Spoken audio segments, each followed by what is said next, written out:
গাজা উপত্যকায় নতুন মোড়। ইসরায়েলি সেনাবাহিনীকে অভিযান স্থগিত করতে নির্দেশ দিয়েছে দেশটির সরকার। এমন সিদ্ধান্তের পেছনে মূল কারণ ট্রাম্পের শান্তি প্রস্তাব এবং হামাসের ইতিবাচক প্রতিক্রিয়া।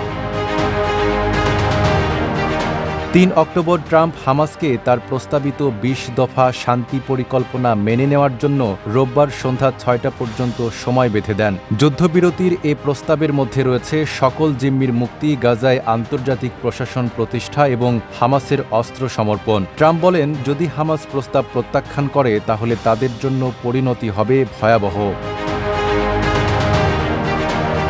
হামাস প্রাথমিকভাবে ট্রাম্পের প্রস্তাবের কিছু অংশ মেনে নিয়েছে। তারা সকল ইসরায়েলি জিম্মিকে মুক্তি দিতে সম্মত হয়েছে। শিয়া বাটার ও ভিটামিন সমৃদ্ধ লিলি বিউটি সোপ, তারুণ্যময় উজ্জ্বল ত্বকের জন্য।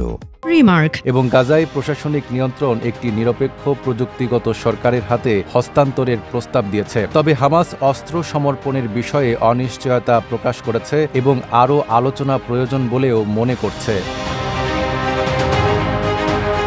ট্রাম্পের শান্তি প্রস্তাবের পর ইসরায়েলের সরকার সেনাবাহিনীকে গাজা সিটি দখলের অভিযান স্থগিত করতে নির্দেশ দেয়। আর্মি রেডিও জানায়, রাজনৈতিক মহল সেনাদের নির্দেশ দিয়েছে কেবল প্রতিরক্ষামূলক পদক্ষেপ নিতে এবং গাজা দখলের অভিযান আপাতত বন্ধ রাখতে।